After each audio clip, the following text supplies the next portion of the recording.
Welcome to a training session on content creation and organization in D2L Brightspace. In this session, we will learn how to identify and construct common modules found in D2L courses. We will also identify and create module structures that are student-centered. Additionally, we'll identify the different types of topics that can be added to D2L modules. We'll learn how to identify the basic formatting tools available in a D2L HTML page. We'll identify and add different types of content to your Brightspace course. We will also create and identify accessible content using the Ally tool in Brightspace. Let's get started. Our first topic will be on content structure.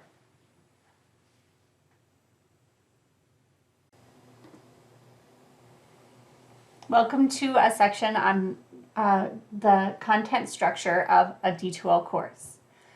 In this session, we're going to focus mostly on the content area of your D2L course and how to add components to it and also how to organize it. So we'll go to the content area, and you'll notice that on the left-hand side of the course is kind of a table of contents, if you will. And each one of these items is called a module, and each one is a place, it's like a file on your computer that can hold all different types of learning objects. The first module that we have is an overview module, and this is where you can add a welcome message, overview, or description of the course. So you'll notice when you pass the mouse over this description, it highlights blue, which means that you can click on it and open up the editor.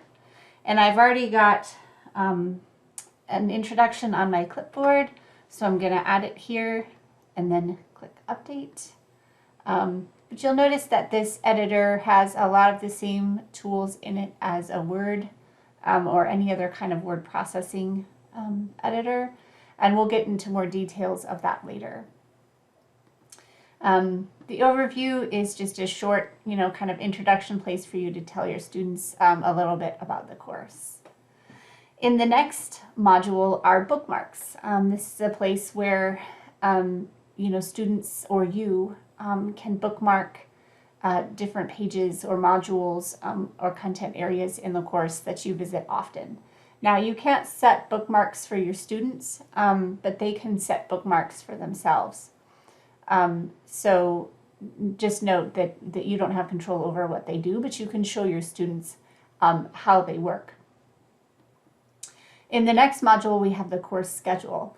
This is a really nice tool to show your students, especially if they need extra help in knowing when things are due and what's kind of coming up in the course. So the upcoming tab will just show today, tomorrow, and the next 7 days in the course. And the full schedule will show all of the content in the course that has something assigned to the calendar. So you'll note that, for example, on Monday, October 4th in this course, availability ends for a discussion, and an assignment is due on the same day. And you'll also notice that on Wednesday, October 6th, there's a Zoom meeting that's scheduled. So there's a wide variety of different kinds of activities in the course that show up on the calendar. So that's a really nice organizational tool that you can show your students how to use. The next item that we'll see is the table of contents. So this will show you all of the modules that are below the kind of top 3 overview modules. And these are the modules that you create in your course. So the table of contents just shows the modules that you as an instructor have created. If we collapse all of them, you can see the titles. All of them are here. Additionally, they're here. In order to access all of the content in that module, you can either access it from here, from the table of contents, or students can go right into that module and open it up. This is also the area where you, as an instructor, will be able to add and manage the content that's in your course.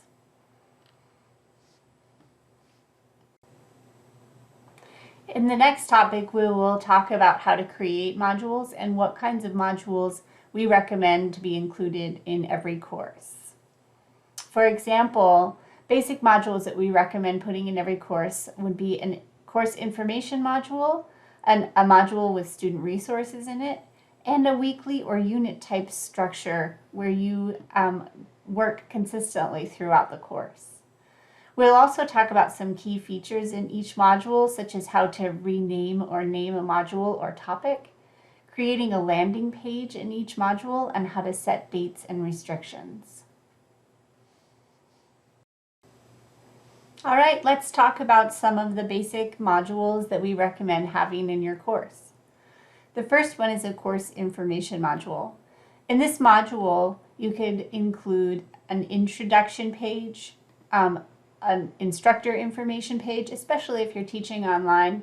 It's really helpful to add an instructor bio with your picture, how to get in touch with you, and times that you're available for students. This helps students really make a connection with you, especially if they're online. Additionally, there's a page where you can put your course syllabus. This is a template. If you like it, to use this template, someone on the help desk can help you add it to your course. It's a really nice template that includes all of the important and key components required by PCC, and some nice structure for you in terms of being able to share grading criteria and all of that information with your students. So if you're interested in that, anyone on the help desk can help you put that in your course. Some other components in the course information module that we think are really important to include are a course calendar. Again, this is another template that we have that we are happy to share with you if you'd like to use it. A course calendar can help students navigate and know how to plan the rest of the term, and know what your expectations are of them in terms of workload. And they can, if they have any conflicts, they can plan things out for the rest of the course. It's also really nice to have consistency in terms of when, your assignments are due, and you share that information here with students so they get used to a regular cadence in your class. Another page that we have, a template page that we've put together for you, is the PCC policies page. Which with some great information such as drop and withdraw deadlines, grading policies, and academic integrity information.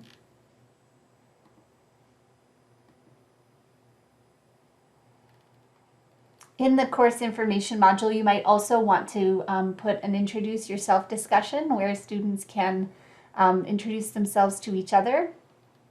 Additionally, there's a student Q&A forum. You might want to add a discussion topic that's open for the entire term where students can ask each other or you general questions about the course, where to find things, how to get technical help, anything at all. Additionally, you might also want to add an intro quiz to the first module in your course, maybe a short quiz with questions such as, how do you find the syllabus? Where do you get help? How can you contact your instructor?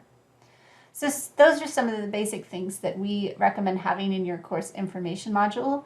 This is a module that if you'd like to use as a template, we at the faculty help desk would be glad to help you put it in your course. Another important module that we recommend having in your course, especially for online students, is a student resources module. This template module has been created by the folks at Online Learning to help students be productive and successful in their online classes. And it includes some reference material on how to use and access D2L Brightspace with a great playlist of short videos to help them, and some important links for getting help, technical help with D2L and technical help in general at PCC. Some other student resources that we have are a Where Can I Find Help page. Again, this is very similar to the page that we saw, but this one has academic advising and bookstore and career services. Great resources for students all in one place, so they don't have to go searching the internet for all of the different things that they might need as they start their term. And additionally, some other topics in this module include the different apps that are available to students and how they work, as well as how accessible the learning tools are and how students can get help if they need help with the accessibility of a learning tool. So as you are building content in your course, one of the things that we recommend is to have a consistent structure. So some faculty like to use a weekly structure, and some might use a topic structure. We highly recommend the weekly structure or topic structure. You'll notice here that we have the content separated by weeks, not necessarily by type of topic. So I haven't sorted this into discussions, assignments, and textbook readings. I've sorted it into, here are all the things that we're going to do in week 1, and they're all in one place for you, and the expectations are clear. Same thing with week 2, week 3, and week 4.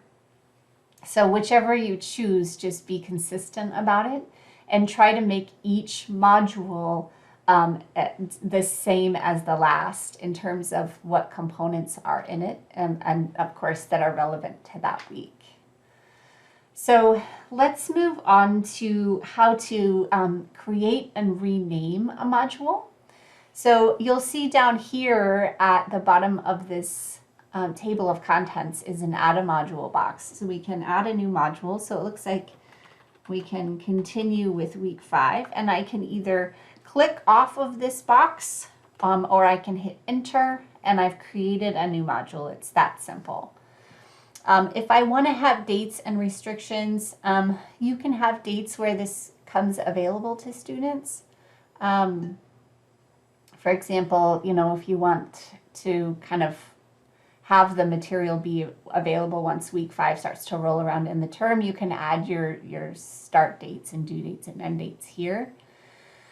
We don't really recommend putting a lot of conditions on it, especially for an asynchronous class for adult learners. I know a lot of adult learners have expressed that they prefer to have all of the content available to them. But if you do want start and end dates, those are available here. Another thing that is really nice is to add a description. So if I click into the description box, the editor opens, and I can add a description of what topic we're going to cover this week. So this week we will cover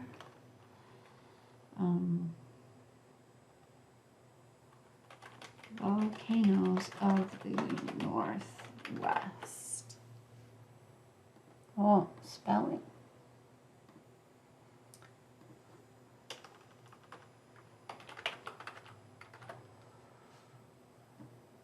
And then maybe you could even include, please read pages 25 through 40 in your text.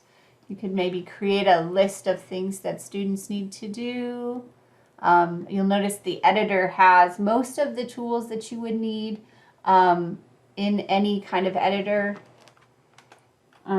Complete week 5 assignment and participate in week 5 discussion. And then we'll click update, and we have a description of week 5. So let's say I actually want to move this content around. If you feel like if you need to move modules around, you can just grab this little patch of dots, and your mouse will turn into a four-way arrow, and you can move the module, just drag and drop, and we'll put it back. So moving content is pretty straightforward and easy. You can also move content out of your modules into another one. Let's say I decide that, oh, we're not going to get around to starting assignment 1 until week 2. So I'm going to go and select move to from this assignment, and I can move it into week 2. And it will be now gone from week 1. And if we go to week 2, we'll see that assignment 1 is now at the top of the week 2 assignments list, or content list. So we can move it back into week 1, and it's now back at the top of the week 1 module. And the same thing, I can move content around within the module with the same little patch of dots, and my cursor turns into a four-way arrow, and I can move the content into the location where I want. Or I can use the drop down, and I can use the move down button or move up.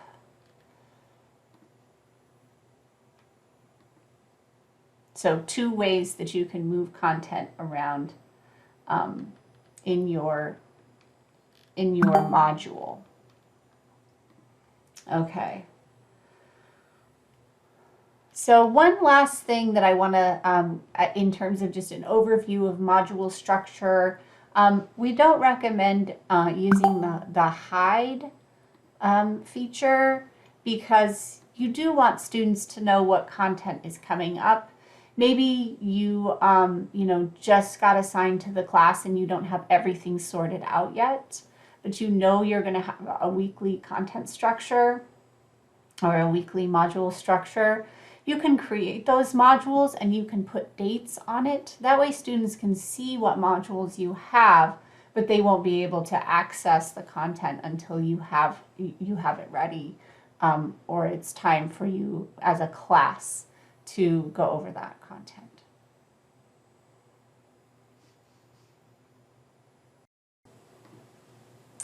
So what I'd like to do is share with you a little bit about creating kind of a landing page for each module in your course.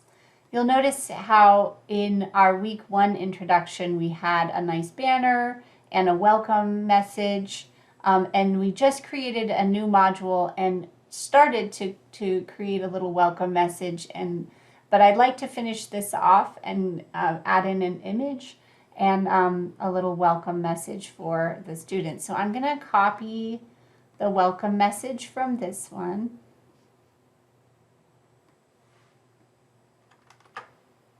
And we're going to go and we're going to put it in our week 5.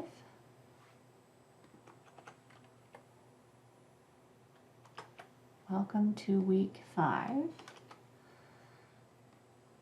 We already have our to-do list. This week we will cover volcanoes of the Northwest. Okay, so we have our welcome message and we have what we're talking about, and I'd like to add an image.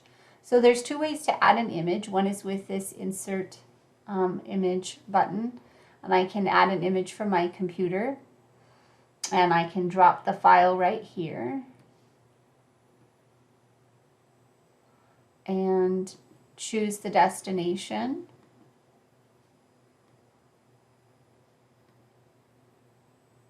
And this image is decorative. So this is a place where you can provide alternative text. If this text is important to students being able to learn the content, then it's really important to have alternative text in the image. I already have, so I can overwrite, or you can create a new file. Since I've already added this one, I'm just going to overwrite. And then you can click on Update. And you've added an image and a little bit of a welcome message to your students for the module. The editor in Brightspace is reasonably robust, providing you with most of the tools that you would need from an editor. But these insert stuff and the link and the image buttons, we'll talk about more as we move through the rest of the session. All right, up next, we are going to talk about how to add content to modules in D2L. So there's kind of three main tools for you to add content. One is to drag and drop content into your modules. The other is using the upload/create button. And the third is to use the existing activities button. So we're going to go over mostly how to use the upload, create, and existing activities buttons to upload files, audio, and assignments, checklists, discussions, and surveys, and all the good things that you can and want to add to your course. All right, so we're on our journey to add different kinds of content to our course. So the first thing I'd like to show you is how to drag and drop a document into your one of your course modules. So let's say I have a syllabus that I'd like to add to my course information module. So I've got my file folder open over here, and I've got my syllabus in a Word document, and I'm going to just drag and drop it into my course information module. And then you'll notice that it loads it right into the place where I dropped it. So super fast, easy way to add a document into your course. Another way to add documents into your course is by using this upload create button. So let's say I have another file that I'd like to add. I can go upload create my computer and then upload a PDF, let's say.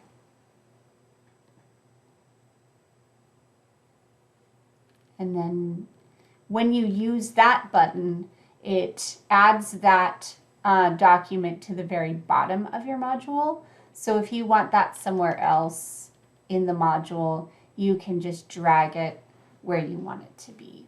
So two ways to add a document from your files into your course. Let's talk a little bit more. Let's go into week 5 where we don't have anything and talk a little bit more about the other things that you can add to your course using the upload/create button. So one of the probably most used ones is create a file. So what this does is it creates an HTML file. So let's say maybe you like to add some, instructor insights or lecture notes or something to your course, things that are really yours for the course. We can add these in what's called an HTML page, and it's basically just like an editor, and you can think of it as a Word editor, and you can add whatever content you want. Now we have templates to help you make this kind of a quick and easy process that have designated heading styles and font styles that are that have great accessibility features. So if you're interested in some of these templates for your courses, let us know at the help desk, and we can put them in there for you. So what this template does is it gives me very specific heading structure, and it gives me kind of a really basic layout for my HTML page. So let's say I'm creating some lecture notes. I can talk about what we talked about in lecture, or we can clear up some confusion. And then maybe I have a website that I often send students to. So let's do USGS Volcanoes Laboratory. Volcano Research Laboratories. Let's say there's a website that I often go, have my students go to find information, and I wanna share that link with them. We can add a link right into this page of lecture notes. and one thing about sharing links is creating meaningful link text. So what I'm going to do is I'm going to type the name of the web page. So here's a link to the Volcano Research Labs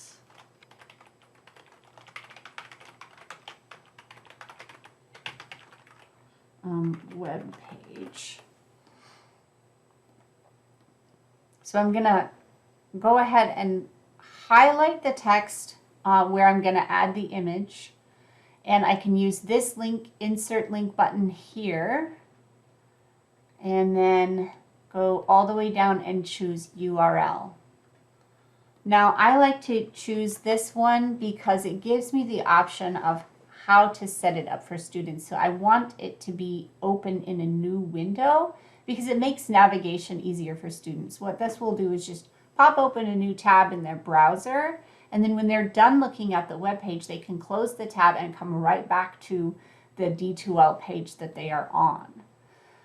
So that's one of the nice features. And again, we had just talked about adding images. You can also add images in here. We can put an image. And I already added an image of the volcano, so maybe we can go and we can find that image again. Let's say I want to add it here as well. So there's my image again.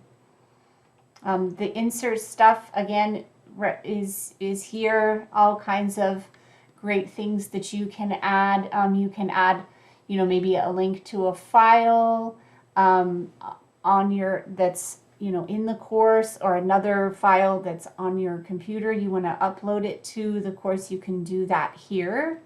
Let's say you have some notes that you want to share.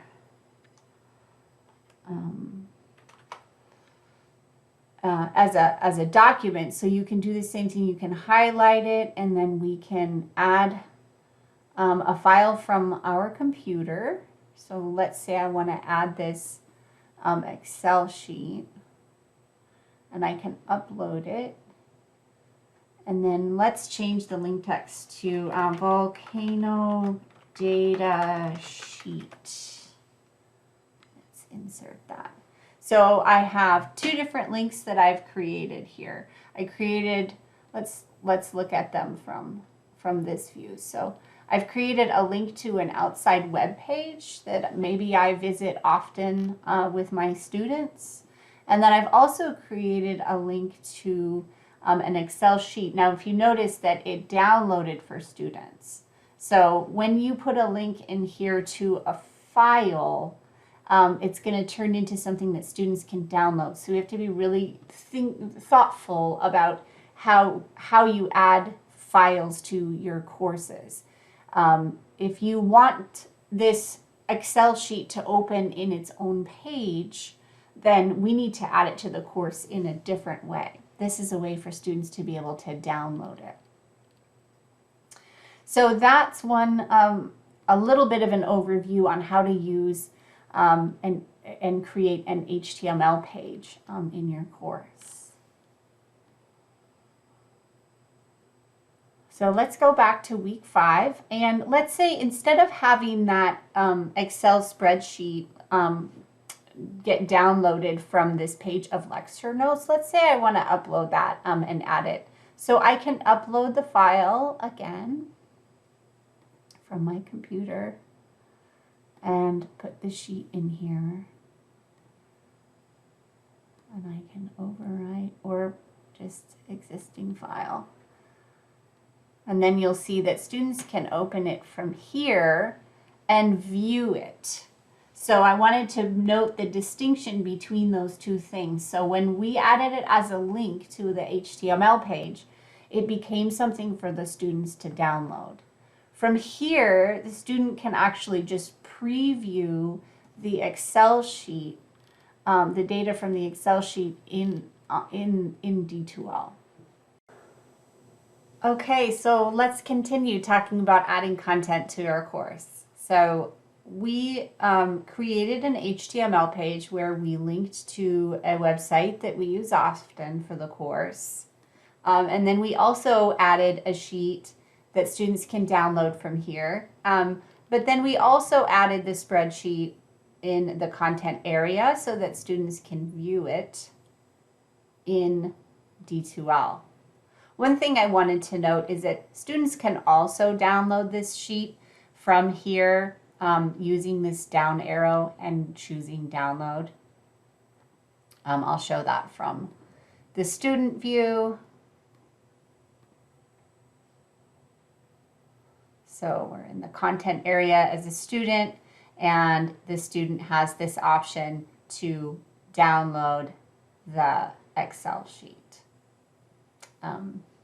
So just some nuances about how you use the tools to add content, depending on what experience you want your student to have with it. Do you want them to be able to download it? Do you want them to be able to just view it in D2L? The problem with downloading some things, is students, some of them don't have PowerPoint or some of them don't have Excel on their computers. So if you just want them to see the data, it's nice sometimes to just allow them to open it in D2L. And this link here will also give them the option to download.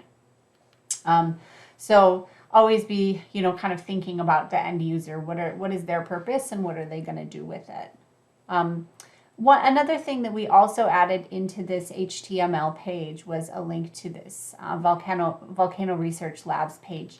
So what I'd like to show you is how to add a link to that page. Maybe it's something you go to often and you think students are probably going to go to it often. We can create a link right here in the content area using the Create a Link button, and we'll call it Volcano Research Labs web page.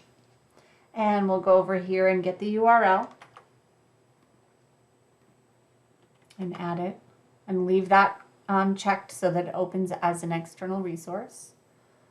All right, so now you can see that the student can open this link from the content area of the course. It's not buried in that HTML page. So it's right there available if that's something that your students access a lot.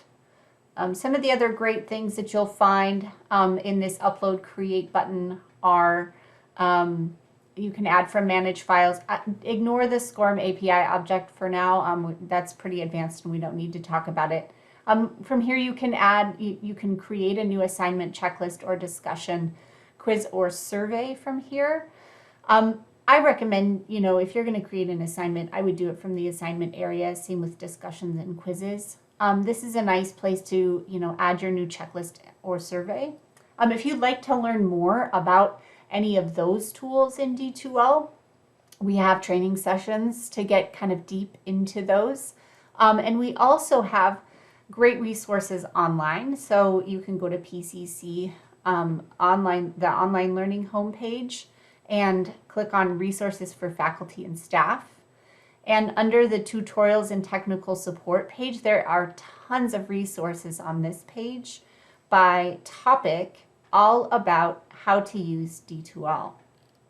So if you have specific questions on any one of these tools in D2L, we'll be happy to help you learn how to use those. Is there anything else in here? So let's then talk about existing activities. So the existing activities button will allow you to add things that are already created. So let's say we want to add an assignment to this week, and I've already created all of the assignments for my course. So I can click on Add Assignment and choose from the list of assignments that I've already created, and it will be added directly here to my module. Same thing, we don't really recommend using chat too much. It's not a super robust tool, and not a lot of people use it. You can add a checklist, like if you've already created a checklist, we can add that in. We can add in, like maybe we already have some discussions. So let's add in a discussion, And let's talk about, from Google Drive. So external learning tools, I'm not going to go too deep into that. ePortfolio also, we don't really use that. And form templates we don't use, so you can ignore those three for now. Google Drive, though, I would like to talk about that a little bit. There's two ways to add documents from Google Drive, documents, sheets, Jamboards, anything that you're creating in Google Drive. So this is one way to add activities or documents that you have in Google Drive. So this works if you have not yet created the connection between D2L and your PCCG drive. You'll be able to do that from here. You'll be asked to authorize and sign in.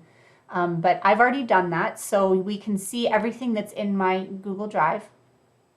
And I can choose from, let's choose let's say I want to add some slides. Content creation and organization. So the file is private. I recommend not unchecking this because if you do that, then your students won't be able to see it. So this is a nice little message that allows you to, in one step, change the permissions on that file so your students can see it. So we're going to add our Google Slides into our course. So here's what it looks like. We'll open it up and students can look at the slides right there. And the other nice feature about this is if you do use G Drive, you can edit your slides or your documents right here. And you'll also, you want to make sure your sharing permissions are such that when your students are in it, they can't edit. But I think the default is that students would be able to view it but not edit it. But we have, again, a training session on using G Drive and creating content in G Drive. So if you are curious about that, there's a lot to be learned, and it's a really awesome and robust tool that you have access to as PCC faculty. So some of the great tools that we have available to us. One other thing that I wanted to show you, is video. We haven't really talked much about video. Let's talk about the different ways that we can add video into the course. So one way is that from this HTML page, we could add a video right here onto the page. So let's say we're in YouTube and we want to add some videos on, cool. We want breaking news that Hawaii's Kilauea is more than 100 years ago. Two branches of our family split. I'm going to stop that. I'm going to grab this URL from YouTube. So I just copied that. And I'm going to go to the insert stuff. And I'm going to go down here to YouTube. Isn't this awesome? So it has a link. I can paste the URL and it'll search, and yes, this is the one I want. And the nice thing about this is when you add your YouTube link to Brightspace, there will be no commercials. Yay for your students. So Hawaii's Kilauea volcano is erupting again. How timely. All right, so look at that. There's a nice little preview of your video right here in the page. Let's save it. Then we can see what it looks like. And students can view This it right morning, from towering fountains this of page. fire are shooting 5 stories high in a dazzling. Cool. So another way, there's some other ways to add video. So another way to add video is by using the Upload Create button. So we can click on video or audio, and we can add the same YouTube URL to this box. Now it doesn't always work. So if you can't get, if it's not working for you, it could be just based on where that video is hosted, or a number of things. So just beware that this isn't 100% based on where the video is being hosted. YouTube, you're pretty safe for the most part. So we can click on save, And then you'll notice that these kind of look different. So here's the link that I created. And you can see that the little icon says video. And when students click on it, they'll see a bigger view of that video from This morning, towering fountains of fire are shooting Okay. But when we added it as a link in this HTML page, note how the video is a little bit smaller and it's just embedded on the page. So again, kind of being thoughtful about how students are going to interact with your content. Is this a really important video and everybody needs to watch it? And you want to make sure that it's, you know, right there in your content area, or is it something that's kind of more supplemental? Here's some, you know, if you're interested, here's more information kind of video.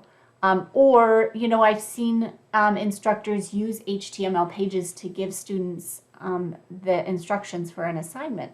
So maybe some of the instructions are, you know, first watch this video and then respond, you know, to these questions about the video. So that's another way that you could kind of structure one of these HTML pages. You could have the video embedded along with the questions that you want to have students answer.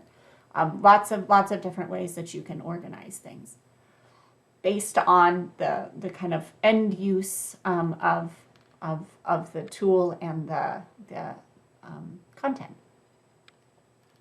So I think we've pretty much covered, you know, how to add video, how to add a wide variety of files to your course, and also how to add access to existing activities.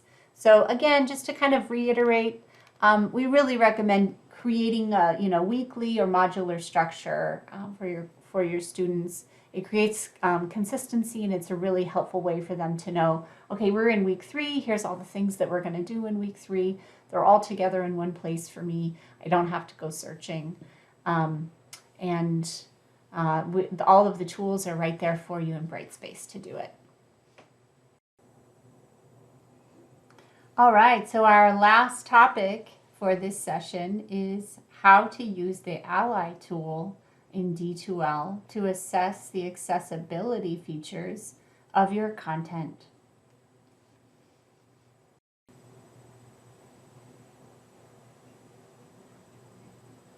All right, so one of our big responsibilities as instructors is to make sure that our content is accessible by using different features when we make documents in Word, and adding alt tags to images, and making sure PDFs have headings and all kinds of things. So it's hard to keep track of all of that, but there is a tool in Brightspace that can help you with the content that you've uploaded to determine what kind of some of the basic accessibility features are, and whether or not you have them in the content that you've uploaded.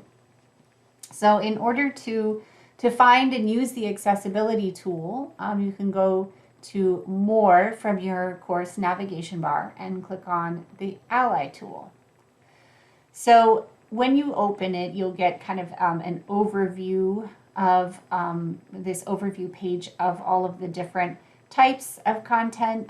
There's 15 HTML files. This just tells you all of the different kinds of content that are in your course. And some of the, kind of get started with finding the issues that are easiest to fix, or fixing low scoring content, kind of what's on your radar. And then you'll see a list down here of the severity of the issues, and which content item the issue is associated with. So we have a document that's not tagged. We have a document that contains images without a description. So here you can see the title of the document, and then when you click on it, you get some more details about, and then you can see an overview of the document. And you can get some details about what it means to add an image description, and how to do it for Microsoft Office and different tools. So that's can be kind of helpful depending on how you created the document, or where you got the document from. And then again, this is a nice list of the content and kind of the score that it gets. So, 9%. So let's open this PDF. And there are several issues with this PDF. It's only got a score of 9%. So there's a lot of things.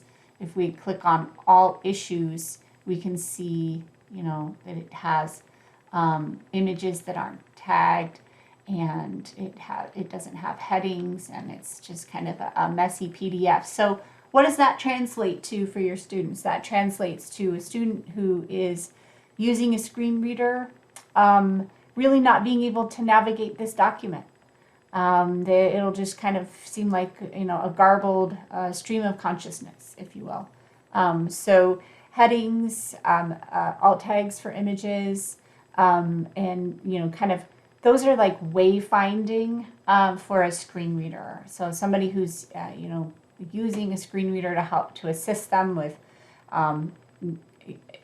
reading the information on this document, they really need that wayfinding in the same way that we use, chapters and headings and tables of contents in order to find our way around large pieces of text.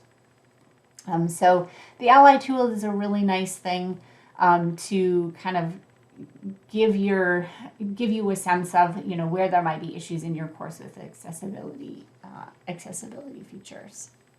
So if you have any questions about this or how to fix your content, please feel free to contact us at the Faculty Help Desk.